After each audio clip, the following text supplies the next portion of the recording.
Bonjour, vous êtes sur le networking de Steve. Alors aujourd'hui je vous présente Jason Gerbert. Salut Jason. Salut Steve. Merci à toi de t'être prêté à l'interview. Avec plaisir, merci à toi. Alors Jason est venu à Lille où il a fait une conférence hier soir. Du coup on a animé ensemble un networking, conférence, où Jason a fait une super prestation. Et j'avais envie de t'interviewer pour que les personnes qui nous regardent puissent mieux connaître ton parcours et puis mieux savoir ce que tu transmets aux personnes que tu accompagnes. Alors, je précise que tu es conférencier, que tu es entrepreneur, que tu parles beaucoup sur la résilience et que tu accompagnes des personnes à dépasser leurs freins, à aller au-delà de leurs limites pour pouvoir se réaliser.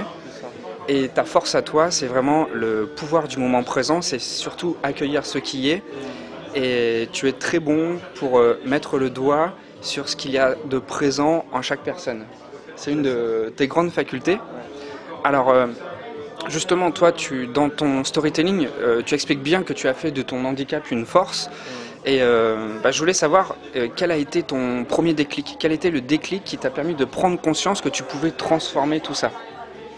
Alors en fait, le premier déclic, j'étais adolescent, j'avais entre 12 et 13 ans, et j'étais assez pessimiste, plutôt dépressif même, tu sais.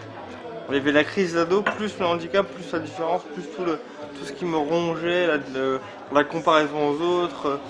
J'ai un frère jumeau qui est valide, alors du coup je l'aime de tout mon cœur, mais à l'époque je me comparais beaucoup à lui, donc je me sentais inférieur, tu vois. Et je me disais, en fait, j'avais une phrase que je me répétais, mon frère il est comme moi, mais en mieux. Donc ce genre de croyance qui plombe complètement ton mindset, si tu veux. Ouais, c'est ce que tu as expliqué hier à la conférence, c'est que à la naissance, ton handicap n'a pas été détecté tout de suite. Et en fait, il y a eu une différence d'évolution très visible entre ton frère et toi. C'est ça. Ton frère jumeau en plus. Ouais, on est jumeaux, ouais. Donc, comme tu as dit, il y avait un petit gap. Après, voilà, on s'est adapté, on a grandi ensemble. On grandit toujours ensemble d'ailleurs. Ouais. Et voilà, donc j'avais cette période de pessimiste bien dure, quoi. Et un jour, c'était avec mon frère justement. Il me dit comment tu vas? Et je dis ça va pas, la vie c'est de la merde, et je recommence ma chanson de ça ira jamais, quoi. Ouais. À ce moment-là, tu étais ado. Voilà, j'étais toujours adolescent. Et il me dit rien, en fait il me met une claque physiquement. Il me baffe, mais alors une tarte, je m'en souviens encore, quoi. Et il m'a dit maintenant ça suffit, bouge-toi le cul, arrête de chialer, arrête de te plaindre et vas-y quoi, lève-toi, bouge-toi le cul, quoi. C'était pas un peu facile de son côté de faire ça? C'est exactement ce que je lui ai dit. Je me ferme ta gueule, tu connais pas ma vie, tu sais, voilà. Si tu peux, t'es qui pour me juger, voilà. Donc je râlais encore et ça a encore amplifié encore plus cette rancune que j'avais envers moi-même et ma condition. Sauf que, miracle de la vie, alors je sais pas pourquoi, je me souviens pas en tout cas, mais la nuit passe, je me réveille et je me suis dit, donc je me mets sur mon lit et je me dis, c'est fini. J'en ai plus besoin, je suis plus besoin d'être pessimiste et de me plaindre. Et à partir de là, alors petit à petit, avec le temps et avec des hauts et des bas, mais j'ai arrêté d'être pessimiste et je suis devenu un optimiste convaincu depuis ce jour-là, progressivement. Voilà. C'était mon premier gros déclic pour transformer en fait. Ok.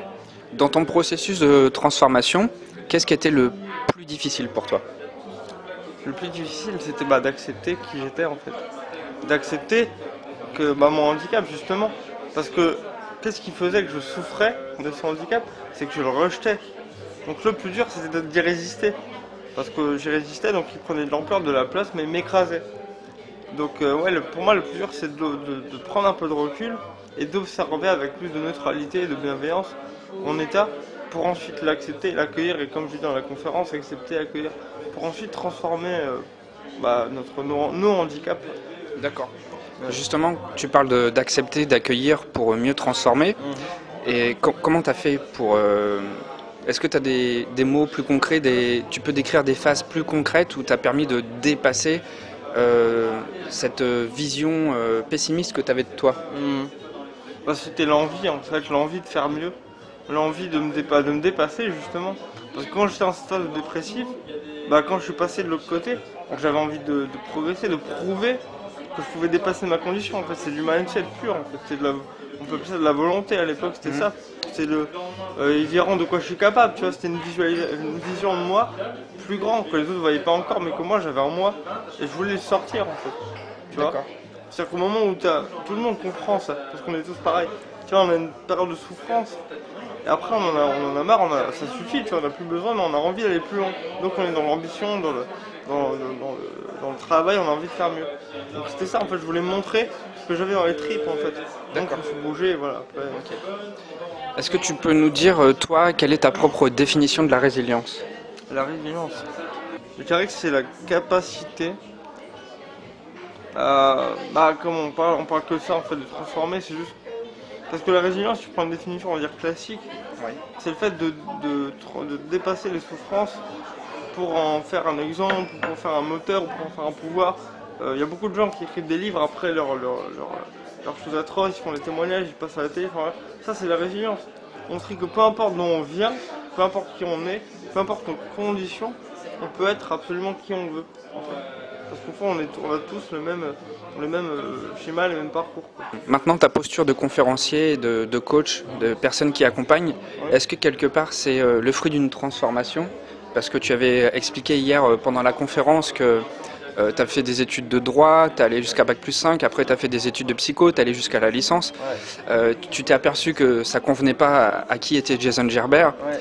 Et est-ce que maintenant, la personne que tu es maintenant, le fait de donner des conférences, d'accompagner, c'est le fruit de ce long processus? Absolument. Il n'y a pas une goutte, il n'y a rien à acheter, il n'y a rien à rajouter. Ouais.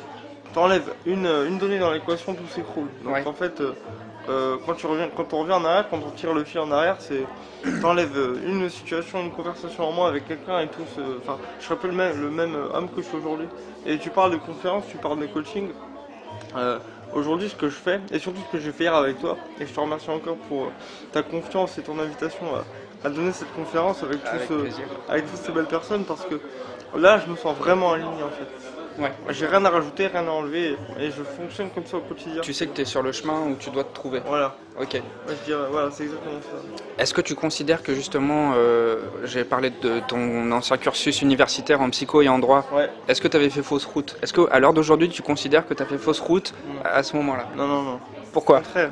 Parce que, mais encore une fois, bon, j'ai fait du droit, c'était passionnant jusque 3e, 4e année, après, voilà, je ne pouvais plus. Mais en fait, c'est là où j'ai découvert la psychologie. C'est là où j'ai découvert le monde de la séduction. J'ai appris à draguer, tu vois, je me suis mis habillé, j'ai accepté des filles en étant étudiant, j'ai adoré ça. En fait, j'ai rencontré un de mes amis avec qui on a évolué, avec qui on s'est formé, et sans lui, aujourd'hui, je ne serais pas qui je suis non plus. Donc tout ce que j'ai vécu, même si ça paraît peut-être, je sais pas, contradictoire ou éloigné, c'est parfait en fait. D'accord. Alors, quel message tu as envie de donner aux personnes, tu sais, qui ont fait pendant des décennies leur carrière professionnelle dans un secteur, et puis tu sais, on se rend compte à 40 ans, 50 ans, ou même avant, hein, moi c'était mon cas avant, merde, j'ai fait fausse route, je regrette, j'ai gaspillé mon temps, j'ai mis ma vie de côté pour m'occuper de ma famille, pour faire un travail qui me plaît pas, et finalement j'ai gâché ce temps-là. Qu'est-ce que tu as envie de dire à ces gens-là? Bah, moi personnellement, déjà, il n'y a pas de gâchis. C'est-à-dire qu'en fait, si on est dans une situation, même si ça nous paraît insurmontable ou qu'on croit qu'on le subit, c'est que c'est juste en fait. C'est là pour nous apprendre quelque chose, pour ensuite le transformer, je reviens à ça. Et ce que j'ai envie de dire en fait, je vais encore paraître simple, hein, peut-être limpide et peut-être pas concret, mais en tout cas c'est ce qui me vient, c'est écoutez-vous en fait. Si vraiment si ça nous gonfle, je parle de nous, hein, de moi, de toi, de tout le monde, en fait c'est pour une raison. En fait, ça nous bloque, il y a des souffrances et des freins, parce que peut-être que c'est pas là où on doit être. Et en fait, plus on va résister à ça, putain, ça me fait chier, ça fait 30 ans que je fais la même chose, c'est du gâchis. Plus ça va prendre de la place, plus on va croire que c'est du gâchis, plus on va croire qu'on est incapable. Et ça va entretenir une croyance qui va entretenir une réalité. C'est ça. Mais à ce moment-là, comment ne plus donner autant d'importance à ce temps passé, puisqu'on a tous un temps limité dans la vie, de se dire, bah voilà, c'est passé, ça n'existe plus. Ça, c'est dur à réaliser. Bien que sûr. le passé est passé, c'est pas grave de passer à un truc suivant. Ouais. Bah moi, c'est de prendre conscience déjà que, comme en fait, t'as tout dit, c'est que il n'y a pas de gâchis. On a l'impression, c'est une impression, parce que tout ce qu'on engendre, c'est de l'expérience, c'est ce qui nous permet d'être qui on est en fait. Mais je comprends le côté. Moi aussi, tu sais, je fais beaucoup d'études. J'ai fait 7 ans d'études pour ne me servir d'aucun diplôme. Ouais. Donc j'ai passé du temps à me dire, mais quel gâchis. Des profs m'ont lycée, beaucoup de monde m'ont dit, c'est des années perdues. Je dis non, c'est pas perdu. J'ai des croyances vraiment ancrées en moi. Et je comprends en fait qu'on puisse ne pas y croire. Je vous invite, pour ceux qui sont dans ce cas, à observer ça, que vous n'acceptez pas. et juste pour l'accueillir en fait. Parce que tant qu'on n'accepte pas, on peut pas jouer avec, on peut pas le transformer parce qu'on le rejette en fait. Et on est totalement libre de croire absolument ce qu'on veut. Et on a le droit de croire que c'est gâché et que c'est foutu. Comment on fait selon toi? Est-ce que tu as une recette ou ton retour d'expérience pour se détacher des choses douloureuses? Ça fait partie du processus de résilience. Ouais. Se détacher, en fait, c'est. Je comprends l'idée de détachement. Sur Mais laquelle, avant, pardon, oui, vas-y. Ouais, finalement, je m'écoute te poser la question et je me dis, on essaie de garder une forme de contrôle sur des choses dont on ne peut plus avoir d'emprise en fait. Exactement. T'as toutes les réponses. C'est pour ça que tu reviens en arrière, parce que t'as compris que t'avais la réponse. Ouais. Et en fait, quand tu parlais de prendre du recul ou de détachement, Oui. mais avant de le détacher, il faut accepter, il faut faire venir à soi. C'est ça peut-être le paradoxe, tu sais. Oui. On dit ouais, il faut lâche Oui, prise, oui. détache-toi. Mais je peux pas. Ouais, Pourquoi déjà- il peut pas? Parce qu'il observe même pas, il a la tête dans le guidon. Ouais, tu vois, faut reconnaître. Voilà, il ne voit pas en fait, faut reconnaître.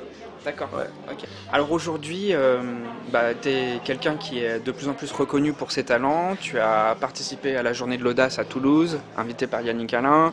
Tu viens au networking de Steve à Lille. Exactement. Et puis je sais que tu as d'autres projets, on en a beaucoup discuté. Ouais. Je voulais savoir, est-ce que tu peux nous partager peut-être ton plus grand défi à l'heure d'aujourd'hui? Mon plus grand défi, celui de tout le monde, j'ai envie de dire, c'est d'embrasser vraiment qui je suis. Et quand j'ai envie de dire quelque chose, je le dis à ma façon, organiser les événements à ma façon, faire ma conférence à ma façon, sans forcément me comparer aux autres, me dire oui mais tu sais les pros de la conférence, les pros du coaching, ils se forment, ils apprennent de telle façon, il faut s'habiller en costume, il faut, tu vois, tous les conditionnements. Mon plus grand défi, c'est de me dépouiller de ça pour vraiment être complètement aligné et aller vers là où je veux aller, avec la forme, le contenu que je vais apporter. D'accord. C'est mon plus grand défi d'aujourd'hui. Comment tu te vois plus tard dans, disons, 10 ans? Dans 10 ans, j'ai plus en plus de mal à me projeter parce que j'essaie vraiment de rester ici. Oui. Mais je vais faire pour le jeu, je vais Ouais. essayer de. Si de tu faire. dois te visualiser. Dans 10 ans, je me vois toujours, en fait, toujours le même. C'est bizarre à expliquer, mais surtout avec moins de choses qui ne servent à rien. Quand je parle Ouais. du dépouillement, c'est juste d'enlever les conditionnements, quoi. Donc je me vois toujours en train de kiffer ma vie, toujours prendre du plaisir. En fait, ma jauge, c'est ma joie. C'est mon seul critère, c'est ma joie. Si c'est ce que je fais, si ce que je fais me met en joie, je le fais.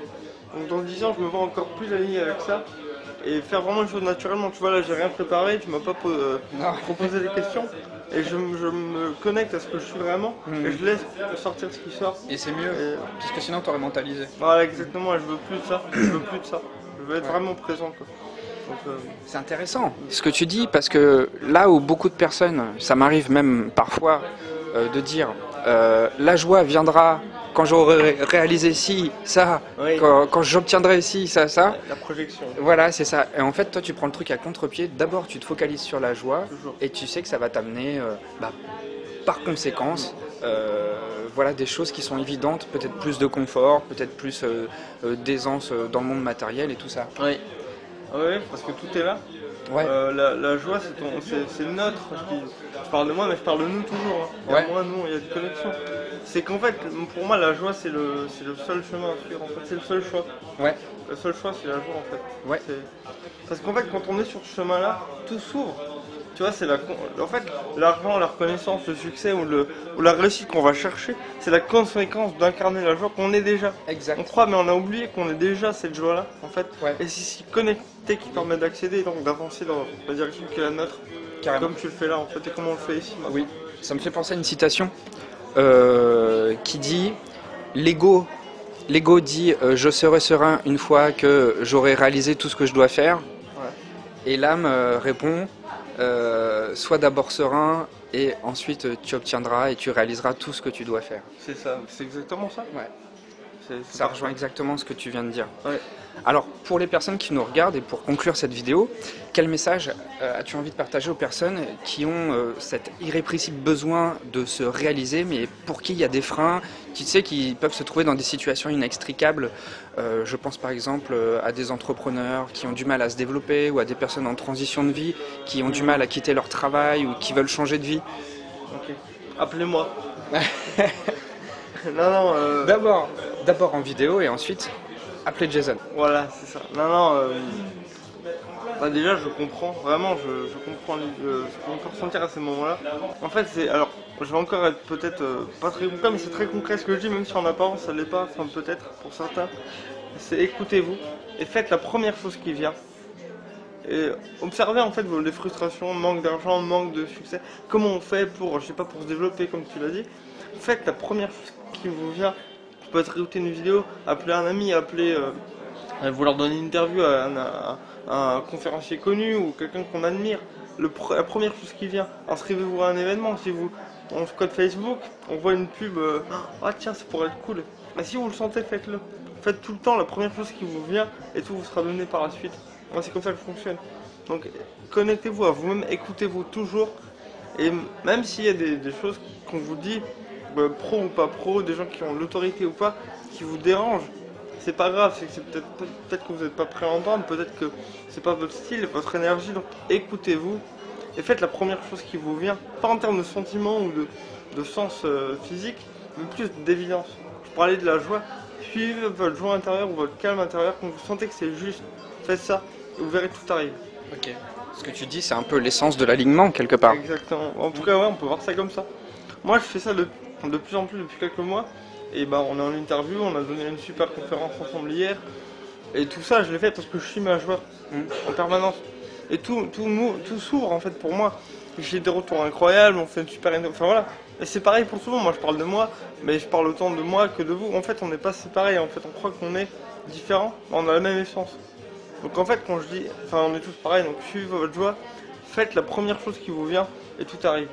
Et vous n'avez pas besoin de conseils, tout est en vous. Et c'est pas une phrase de psychopositive pour faire joli, c'est la vérité, avec un V majuscule. Amusez-vous, suivez votre voix, écoutez-vous, et il n'y aura aucun problème, et ça arrivera par cascade et vous n'y croirez même pas. Voilà. Ça fait du bien de t'entendre. Bon, bah voilà, vous avez compris, j'aime beaucoup Jason. J'ai passé plus de 48 heures avec lui et juste le simple fait d'être en sa simple présence, ça fait du bien. On se sent aligné parce que on a des conversations qui sont profondes. Et je vous le conseille si vous cherchez à être davantage en lien avec ce que vous voulez faire, surtout en ce que vous voulez être. Vous pouvez rejoindre Jason. Alors Jason, où est-ce qu'on peut te retrouver? Alors pour l'instant sur Facebook et sur YouTube, donc vous tapez le Jason Gerbert, mon prénom et mon nom, et vous me trouverez sans problème. N'hésitez pas, si vous avez des questions, si vous voulez me joindre, je suis tout à fait disponible et je serai avec plaisir de vous rencontrer dans des conférences ou ailleurs, ou si vous voulez discuter. N'hésitez pas, donc YouTube et Facebook. Et le reste arrive, voilà, un site en préparation, tout ça. Ça va s'accélérer, en tout cas ça va arriver tout seul. Et voilà, donc au plaisir de vous rencontrer. Merci à toi Steve. Merci à toi Jason de t'être prêté à l'interview puis d'être venu à Lille surtout pour notre belle conférence. Avec grand plaisir. Merci à très vite. À bientôt. Ciao.